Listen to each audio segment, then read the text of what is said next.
brokers, even ma'am or a friend pwede rin pong sumagot. Ano ba sa inyo ang ibig sabihin ng color practice? Kung salesperson yan, kung broker yan, brain developer. Attorney? Good afternoon. Pwede ba magtanong ang crowd? Paano kung attorney itself ay nag-acting na broker at humihingi ng commission?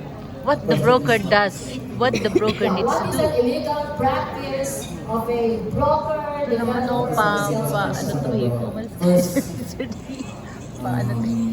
Wait, mag-video ako, promise. Upo muna ako kay Sir Charlie. Pwede ba ako There muna? is this parang misnomer na we don't call a broker a licensed broker because he or she is supposed to be or presumed to be licensed. So we just call him or her a real estate broker. So if you are not licensed, you are illegally practicing as a broker. And if the accredited, again, it would be, we don't call an unaccredited broker. Is it okay to sit for a while? Accredited or he's not Thank you, accredited. ma'am. So if a salesperson is engaging in real estate practice and she's not accredited, she's also engaging in illegal Sino ako dito? practice. Ay, sure ka, nahirapan pa naman ako Secondly, makabila akong paalisin eh. the Kasi ulo niya worst nakikita ko dito. violation is conducted by those who are not licensed at all. Kasi yung iba, expired license lang or expired accreditation. But Expired pa rin there yun. are, as in my experience, I've encountered people who are pretending to be brokers and salesperson. Ang dami po niya in Facebook and other social media. So, to me, if you are not accredited or licensed by the PRC or the PRBS, you are engaging in illegal practice of real estate. Thank you, attorney. Now I would like to move on to the next question. Is it important to us that these colorum practices or illegal practices will be put into a stop? Well, thank you, Ma'am Glo. Actually, the word coloro is a slang. Yeah, it traces back to the Colorum jeepneys. Those jeepneys flying routes without franchise. So the way I understand it, the Colorum is attributed to Colorum jeeps or jeepneys. And naging slang na yan sa atin, pero actually the proper pronoun there is illegal practice. Illegal practitioners of real estate, like personifying to be licensed broker or accredited salesperson. That's the meaning of color. But reality bites that we cannot totally eradicate color practices because with the advanced technology, you cannot really detect them unless they advertise. But there are many ways to communicate with prospective buyers through Messenger, Viber, not necessarily posting on Facebook. But what we aim is to professionalize the industry by a proper implementation of RESA. Thank you. Thank you. So, in the developers say that it is important to eradicate or lessen these colorum practices, right? It is important because actually these illegal practitioners are stealing business from us.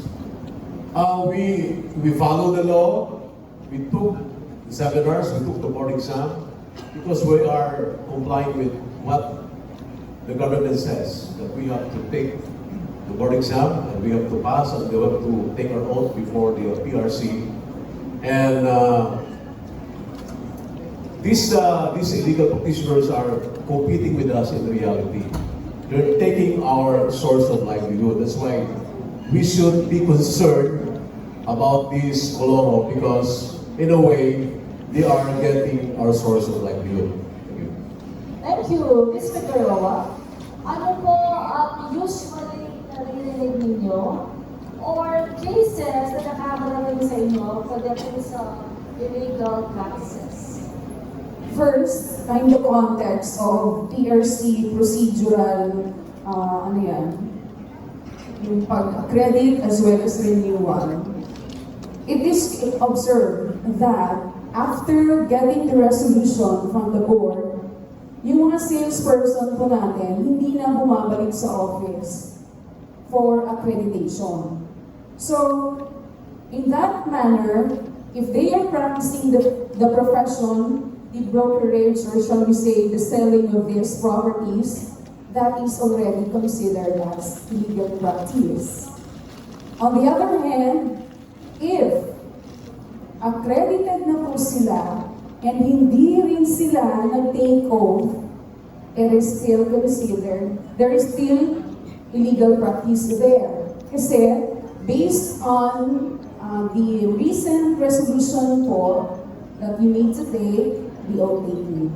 Another scenario that we had observed is yung salesperson lumipat ng another broker. Okay, hindi pa na-dislodge si salesperson from that previous broker, but then nag-sell na siya ng properties under the new broker. So, there is the presumption that the new broker had accepted him or her. So, it is suggested that you file for dislodgement muna and seek approval of it. How will we know na na-dislodge na po? One is, you're going to submit, the broker shall submit the application for dislodgement directly to the board. And once na hindi na po namin makita yung pangalan ni salesperson sa list ni broker, that's the time na dislodge na po si salesperson. Klaro po ba yun? You can go to the office if you wanted to verify kung sino-sino yung mga salesperson na under sa inyo. And if you had applied for the dislodgement of that salesperson, we have the list of salesperson through our RESAS. Doon mo nakikita lahat ng status ng salesperson. If nag-file lang siya for the resolution, na-approve ba yun or nagpa-accredit siya? Okay. Thank you. So, nandun mo lahat yun na. Thank you, Ma'am Figueroa. Follow-up lang po. So, pwede ba or kailangan bang mag-resign? Or if, for example, a salesperson, nag-resign siya, kailangan pa rin ba siyang sumunod ng dislodging? Yes, ma'am. It is one of the reasons na nakalagay po sa ating causes of dislodgement, resignation of the real estate salesperson from the list of salesperson lead brokers. Nandun na po yun. Thank you. And para makumpleto ang ating panelists, let us bring back our very reliable and competent member of the PRBS, Honorable Pilar M. Torres Banal. Let's give her a round of applause para you would want to add something? Okay. Pwede po mag-pass ng microphone. Okay, now let's go to segment 2. Challenges in combating colorum practices. In your opinion, or in your observation, or maybe even facts, no? What are the challenges that we are facing now in terms of combating these illegal practices? Tama-tama po, meron tayong taga-regulatory board natin, meron tayong PRC Carriers. So, ma'am, Honorable Mantua, baka you would want to... Sir, we will present some of the challenges that we encountered so that we can also come up with some of our observations. By the way, naman ako joiner lang na kanina sa nag-lead ko para sa loan card. We have to use the terms as real estate broker. This is provided in our law. Bakit? Meron tayong customs broker sa PRC. So kung gagamitin lang natin broker, mga custom broker, o kaya broker lang. Diba? So with the real estate broker. Kaya nga, under Section 15, particularly Resolution 15, sa binigay namin professional title, although you can use the real estate broker title, you can have the suffix as Reb, Rhea, or Reb. Thank you, ma'am. And the verbo, can you go? Is that the question of challenges facing Yes. the... Ano ba yung mga challenges that we encounter now? Well, primarily, the social media is a pain or a boon. It is an advantage or disadvantage. Because of this technology, the internet, it's very easy for the illegal practitioners to communicate with prospective buyers or sellers. We benefit from this technology, but it's becoming more sophisticated, more difficult to catch them, to bring them, to bring evidence against them because of the trend of technology. And of course, one of the challenges is the proper implementation of PRESA. Talagang masakit sa ulo yun kasi we are following what our regulators say. He's telling us what to do, but these colorons are doing it on their own way. They're posting advertisement on Facebook, on Twitter, on TikTok, or Facebook Reels. And we are helpless what to do with them. Because there's so many numerous practitioners these days that you can hardly bring one solution to eradicate or minimize this problem. So I think one of the challenges that we are facing is how to minimize and eradicate these illegal practitioners who are competing with us, the legal practitioners. Thank you. Thank you, Ma'am Pilar. Parang kailan lang niya tayo nag-reklamo sa challenges sa Facebook o in the quad media. But I hope we can do a lot of things, and maybe using this model, which I did, mahabang pandemic, siguro iba sa atin walang ginagawa. So, not only during the time of pandemic, since before I joined the PRBS, I've been doing this thing already, especially with RESA to defend. But sad to note, based on my observation, some of our professionals were patronizing those at the Facebook. Okay? Example sa patronizing, meron nagpo-post, loti-loti, data-data, tapos meron nagpo-post, project to sell, wala man lang license to sell, walang advertising permit number in consonance with Section 19 of 8957 as implemented by the Should or HCUR Resolution 921 Series of 2015. And yet, our professionals were sharing it for public knowledge. If we want to eradicate or stop this kind of advertisement in quad media, hindi lang sa Facebook ito, another means of quad media, another form of quad media. We have to do it in a proper way. Wherein, sabi nga namin, let us create noise in Facebook. If all of us have been annoyed with those forms of advertisement as practically posted in Facebook, then let us also create noise. How? Call your attention, and in those cases for several times, even before I joined PRBS, I've been telling these people, please comply Section 38 of RA 9646. Ang tanong ko, ginawa mo ba yun? Hindi. Bakit? Kasi hindi mo alam kung nakalin ng Section 38 eh. And that section 38 is an ID or an identification that you or we who posted something on the Facebook is a legitimate practitioner, especially if you sign provisions of the RESA and you put their name there in your profile at the Facebook that you are a licensed practitioner.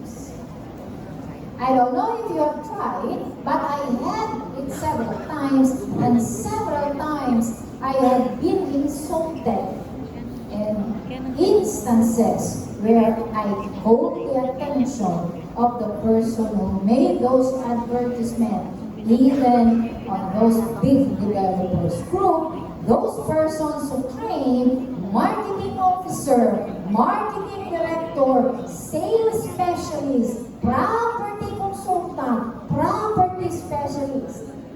And that's why when I made my own comment, please comply. Itong latest na. Kasi meron na kami memorandum na pinalabas. Na sinasabi ko na, please strictly comply. Section 38 of RA 9646 and the PRDRS Memorandum thereof. Kasi in our memorandum, nandun po sa Annex A, ano ba ang dapat ilagay doon? Okay? Meron sumagot na sa akin ng isa, who you? Okay? Well, understandable. Hindi naman ako masyadong sikat. Hindi naman ako si Alves o si May na sikat. Okay? Who you? Sabi ko, well, from the PRBRS. So what? Okay? So, pagkatapos, so what kasi? So, sa Bisaya pa, so what? Sulat mo. So what? Diba sulat sa Bisaya? Diba? Sulat. So, sabi ko naman ng reply ko, I had screenshot your advertisement and I will bring this to the proper authority because you have violated the provisions of the RESA and also the provision of PD 957. After a few minutes, deleted yung advertisements. Sana, gumawa tayo ng noise sa Facebook. If each one of us had seen this kind of advertisement, scrutinize the advertisements. However, some of us, kasi sinusunod ko yung trail eh, kung sino yung nag-comment, uy, shared. So, ibig sabihin nun, when you share that article, which we think is a violation, as far as our law is concerned, you are patronizing the illegal act. And, ang sabi ng iba, ma'am, sinare lang namin yun. Kasi minsan talagang pinapangalanan mo na, broker so and so. Comply section, ma'am, sinare ko lang yun. Eh bakit? Hindi mo ba alam anong content ng section 38? Biglang nag-PM. Ma'am, sa totoo lang, hindi ko po alam. So yun, pag PM, sabi ko, revisit your RA 9646. Ang request na po natin, alam ko po madami sila. But some of them, or maybe all of them, I will make an assumption this time, that they were not educated. And it's probably those, okay, in those posting at the Facebook, selling projects of the developers, may or may not be accredited salesperson. By making such noise, it will create public impression that there is something wrong in the advertisement, there is something wrong for the advertiser, and it will also call the attention of the government agency, particularly the SHUD. Okay? Bakit? Kasi sila dapat ang magsusupervise ng compliance of Section 19 and their own guidelines for that. So dapat, tayo gagawin natin, okay, we create noise, we inform them about the law, violating certain provisions of our law, not only our law, but even PD 957, screenshot it, bring it to the SHUD. Pwede mo natin gawin yun? Pwede. Kaya lang, sabi ko nga kanina, we'll share. Kasi tinignan ko yung sino yung nag-share. God, broker ito. Minsan sinasabi ko sa person, check mo nga ang pangalan nito. Kaya I expect, because I have here my phone, huwag na lang kunin yung phone ko. Marami ho akong screenshot dito, marami din broker dito na nandito sa forum natin na nag-share ng information. And I will be producing this in printed copy, give it to the legal, and give it also to issue. Sorry, you want us to eradicate? Then let's be the model of eradicating the illegal practices. Thank you, Ma'am Pilar. Palakpakan naman natin yun, sabi na yun. Sa pool, sabi nga, di ba? What she is saying, what our dear man Robert is saying, sometimes we ourselves tolerate it, di ba? Actually, meron isa sa inyo dyan, ang daming pinos, no? Na galing sa isang salesperson, maybe, hindi naman kasi naka-indicate, under section 13, hindi naman naka-indicate yung detalye, no? And they are selling. Okay? So, yun ang tip ngayon ni Ma'am Pilar on how you go about it. Ma'am Figueroa, any addition to that? And then, attorney, yes? One of the challenges na na-encounter namin sa office is more of the lack of knowledge of salesperson. There are those salesperson na dumidiretso ho sa office without reading the requirements at saka hindi pagdadala ng mga complete requirements. So, there are times wherein these salespersons get mad over the non-acceptance of their requirements. So, to whom shall we blame this lack of information? To both the salesperson and the broker. Kasi, it is really the responsibility of the broker to go to the office para ipa-accredit si salesperson. Here comes the broker, inallow niya si salesperson without even giving the SPA or the special power of attorney. Even without orienting the salesperson, particularly kung ano yung mga forms na dadalhin. So sa part namin, of course, we cannot deny na madedelay talaga yung submission ng requirements to the board, especially for its approval. So in this sense, it is suggested that there will be information dissemination lalo pa sa ating mga salespersons as brokers. So, we are actually open for that. If these brokers we have will just organize. So we can have this intensive information dissemination as to the features of the current resolution which is in effect. There are those salesperson that they bring the renewal application. In fact, they are not yet to be renewed.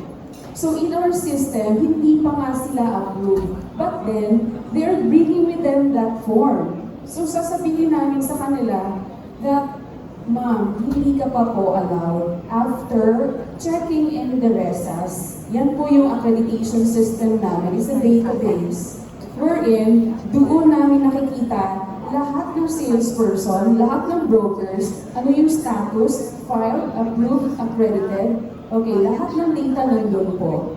So, aside from that, these salespersons we have that in the office particularly, they were expecting na ma-accommodate sila agad-agad. But then, upon reviewing their documents, merong mga kulang. So, meron pang application na hindi pa nga signed the broker, wherein that is the requirement. So, it is really a must for the brokers to educate yung ating salesperson. So, it requires communication. So, kung mag-renew or magpapa-accredit si salesperson, mag-usap naman kayo. Thank you. And broker has the responsibility from accreditation to renewal. Okay, so kung wala kayo doon sa tabi ng salesperson, pwede naman ho kayong magpadala ng special power of attorney and of course, yung complete requirements para tuloy-tuloy yung proseso. Thank you, Ms. Figueroa. It has been mention, no, since kanina kay Ma'am Pilar, yung process na yun. But as part of education, di ba, this is one reason why we want to be a member of a board, national board with their local board. Kasi this is one way of educating. Napansin ko rin po ito, no? Sometimes masyado tayong busy, tayo mismo hindi na natin nababasa yung mga resolutions na tayo pala dapat nag-comply doon. I don't know, maybe as part of our branding, yung iba pa na hindi nag-pay ng attention sa mga resolutions issued by PRC or PRDRES affecting our real estate service, maybe this is the opportune time for me to be more serious about this. Kasi para hindi tayo, ano pa to, nahalata ni Ma'am Pilar, ang minsan mga resolutions na tinatanong niya, iba-ibang sagot natin, di ba? Para pag sinabi ng point to the door, kung saan tayo nakapoint. Why? Because of education. And we are very good at that. So sana, we will just, and please, just let us know sa itong committee ng PARED para we can help you. Kung meron tayong hindi, kailangan makarify po po yun. Suggestion. So happened that I am a past president of PAREP, for those who are not aware of that. I think you can improve as far as the servicing of our members. Kaya nga tayo nag-join ng association, hindi dahil gusto nating madalas ang sosyalan, but we need our association to help us grow also. Okay? Wherein, I would suggest, the Education Committee in the national level, together with the regional or the chapter level, do the planning on some of the educational activities as far as the members is concerned. And after that planning, you get all the materials. Kasi parang mag-uumpisa kayo eh. Kasi sa kanina lang, habang ako nagtatanong, parang exam yun eh, oral exam. Ilan lang ang nakasagot. Karamihan ay hindi aware and updated. So siguro kumuha kayo ng mga resolution, nandun sa PRC website, you go to PRBRS icon, and then download some of those resolutions, and then you study it, and if you need somebody to interpret it for you, go to PRBRS and request our assistance. And after that, nagbibig, nag-orientation, nag-team building, request your committee for education, membership committee, to re-echo all of those to your members. And I'm sure by doing that, you will earn and you will have more members. Thank you. And another thing, baka kung hindi natin umpisahan yun, baka pagdating at paglabas ng mga resolutions namin sa career progression, nga tayo lahat. Thank you, Ma'am Pilar. On behalf of the National Leadership of PAREB members, I don't know if you have read them, but pina-email po yung mga resolutions na nabanggit ni Ma'am Pilar through the Office of our President sa lahat ng member board presidents. Natanggap mo ba yun? It was emailed maybe 2 weeks ago. Can I see the raise of the hands na nakatanggap? Nakatanggap? Nakatanggap po kasi ako natanggap ko. And not only that, EDUCOM released our, what do you call this, souvenir program today. Pinapublish ko sa EDUCOM report lahat ng resolutions na yun.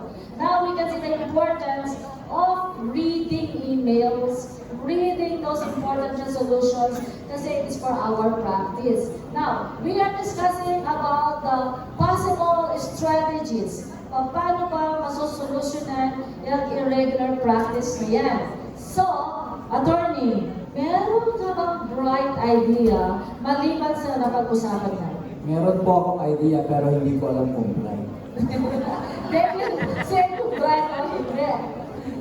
So, tinawag mo na rin si Ma'am Pilar na Ma'am Pilar, I have this problem ng how to address Ma'am Pilar na rin. Can we suggest, Ma'am, or maybe with the help of PAREB or real estate organization that maybe we make representation with Facebook or with what we referred to, that maybe we could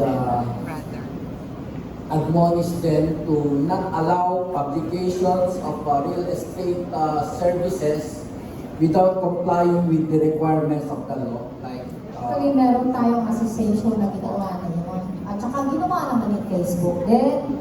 Kaya lang, ang kailangan ng Facebook is a proof. Kasi pag nagreklamo ka, wala kang ng proof, eh, wala din gagawin si Facebook. Pero pag nagreklamo ka, meron kang screenshot nun, at least alam ni Facebook kung sino ba ang hindi niya i-allow. Okay? Another thing, is hindi lang naman tungkol kay Facebook eh. Eh bakit? Alam naman natin na sa NBI is part of the team ng Joint Memorandum Circular on the Anti-Illegal Real Estate Transactions Task Force. Eh sana pag nag-screenshot kayo, ibigay nyo na rin sa NBI at saka sa PNP for entrapment. Okay? Kasi di ba may cybercrime division naman? Diba? Ibigay nyo na. Actually, that's part of the exploration and that is one of the area where PRC is doing right now. Kasi sa mga bagay na yun, yung legal department ng PRC ang ginagawa. Okay? Another thing, and this is, I'd like to be candid about this. Meron tayong, let me say this in a candid manner. I know anti-colorum is a generic term. I know that is a fact. However, PRBRS had started creating and organizing the Bantay Colorum Task Force, of which we invited some of our professionals in the year 2018 to attend the orientation and briefing, and we also invited them to join us in the training workshop. Okay? It was unfortunate because of the pandemic, hindi namin na ipalabas yung official list.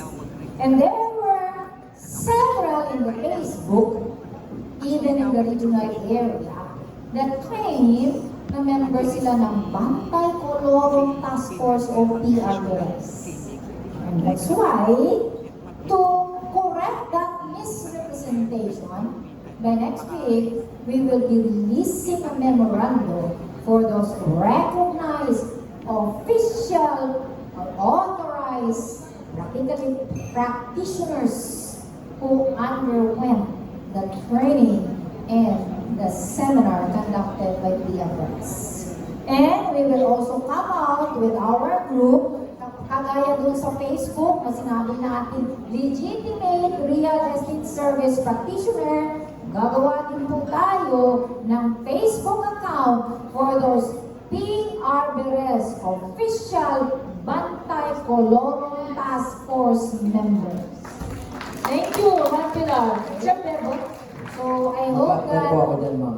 yeah, sandali po siya. I hope na yung mga nagbabantay ko no, okay, please, minimize. Otherwise, baka makulurong mo kayo doon. Okay? Because you are making a misrepresentation claiming that you were authorized by PRC and PRBS. Wala po akong pinapatamaan doon, pero bato-bato sa langit, tama-tamaan, huwag lang magalit. Okay? Thank you. Salamat po. Attorney, you have a follow-up? Second question, meron na po bang criminally charged illegal practitioner with the prosecutor's office? Meron na po, titingnan natin sa Metro Angeles, sa Pampanga, sa Region 4. This was initiated by the SUD, and we have one. Alam niyo naman, I don't have to mention the personality. The case is already in court. In fact, he was detained by the PNP office that is involving violations of RA 9646. Sa amin ngayon, tinitingnan din natin yung ating mga professionals. Kawawa naman kung kami mismo mag-i-initiate motu proprio in filing a case. At saka nakakahiya, pag sinabi namin sa NBI, i-infract nyo ito kaagad, although license sila.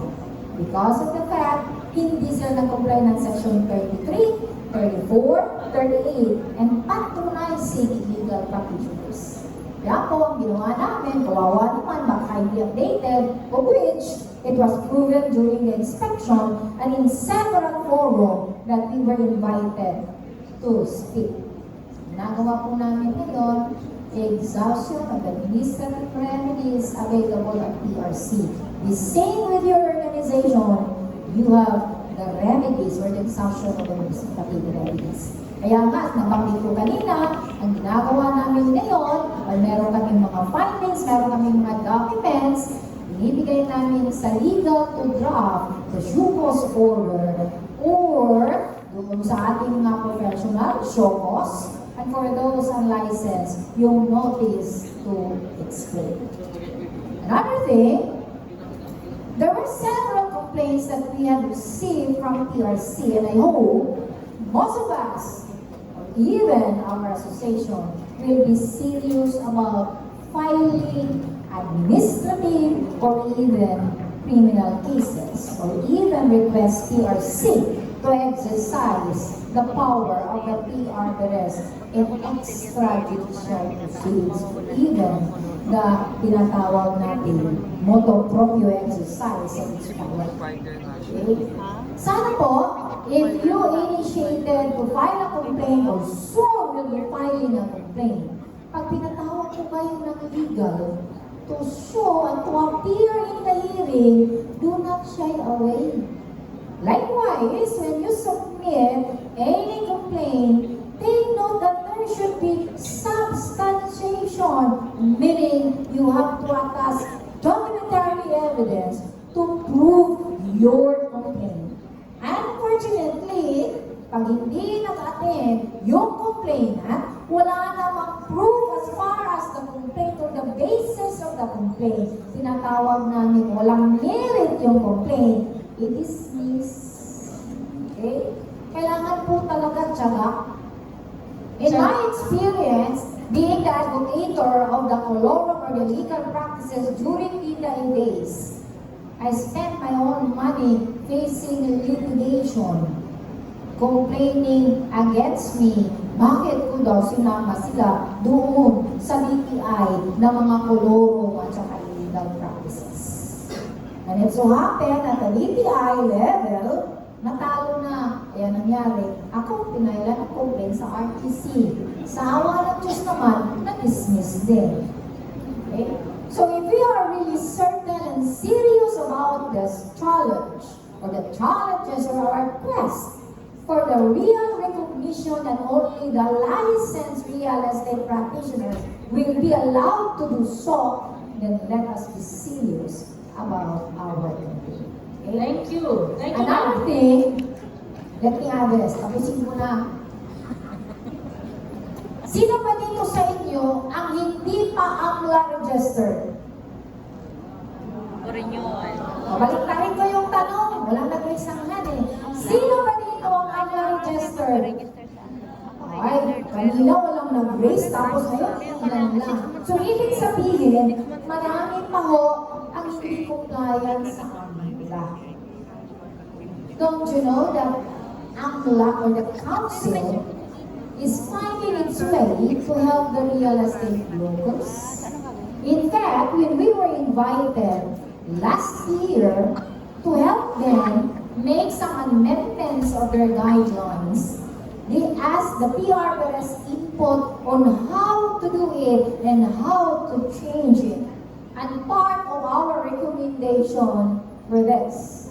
One, to allow the broker's signature, okay, or to mandate various government agencies to look for the licensed broker in the matters of real estate transactions.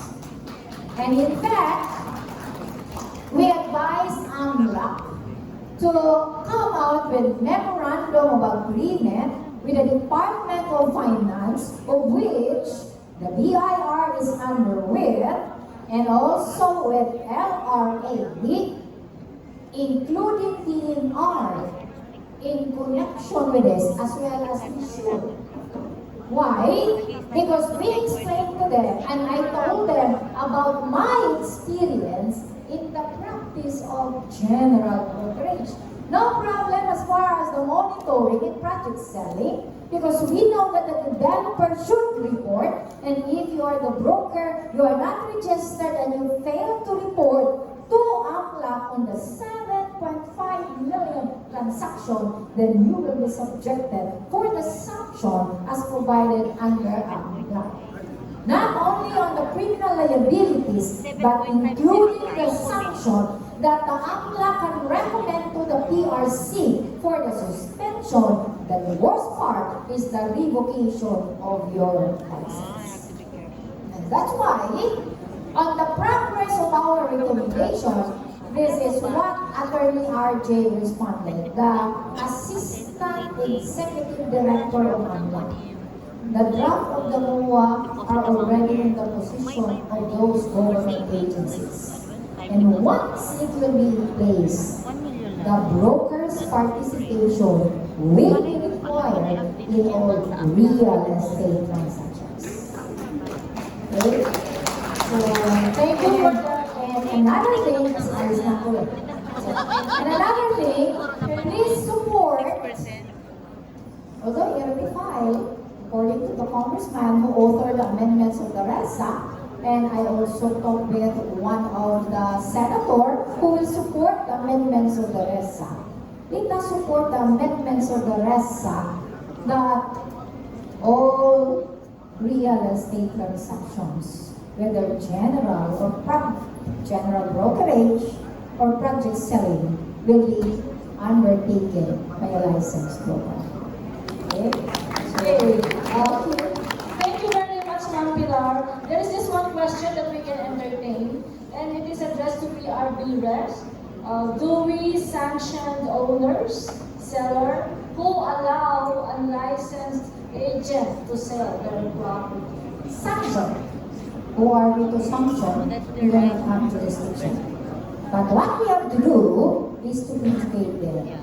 In the aspect of developers, it is supposed to be issued who will educate them, or the association of the developers such as NRIA, FREBA, OSHDA, and SHEDA, who should educate all their members as far as the developers is concerned. But some to know, when we conducted inspections with the developer, sus, kami pa ang may kasalanan. Bakit? Ang tanong sa amin, bakit ngayon lang kayo dumating sa aming lugar? Bakit ngayon? Ibig sabihin, habang kami nag-i-inspect, ini-educate po namin sila tungkol sa RESA. And that was the first time that they heard about RESA. Okay? So, tungtong na tanong doon is ito, bakit po ba wala pa kayong technical advisor when it comes to real estate matters? Ang sagot nila, meron ma'am. Sino yun? Yung broker namin. And that's why we said, as part of our recommendation, where you have to engage the services of a licensed broker. Okay? Wala tayong jurisdiction over the developer to file or to sanction them because it is with issue. Ano po ba pwede natin magawa? Take note, brokers and salesperson should also be registered with issued under PD 957 and the guidelines that I had mentioned. So ano po ba pwede natin gawin? Report them to the should and let the should do their part. How about the registered owner? Hindi ba po pwede ang association natin should go to LRA and request LRA to educate or come up with a training program in collaboration with PAREC to educate the property owners. Thank you. So, ang daming bago. Sir Bebo, is that a quick one sentence Yeah. now? Actually, in addition to that, it goes back to the root cause why we have this so many colonials on the ground practicing. Because we have clients catering to these colonials. Because it goes back to the public is not aware that there's such thing as RESA, that this should deal with licensed practitioners or accredited salesperson.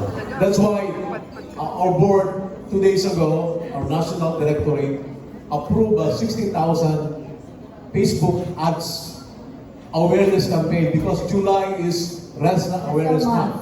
So, on top of the memorandum to emanate from the Office of the President for a uniform tarpaulin campaign to be posted in Registry of Deeds, BIR, and other government offices. Parent National also allocated 60,000 for a paid to be distributed all over the country, particularly NCR.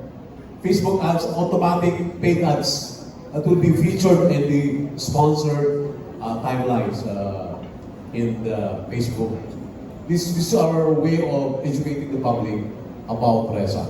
That this should deal with licensed practitioners or accredited salesperson. That's good news. 60,000 budget. May I add to that? Kulang yan 60,000 ninyo.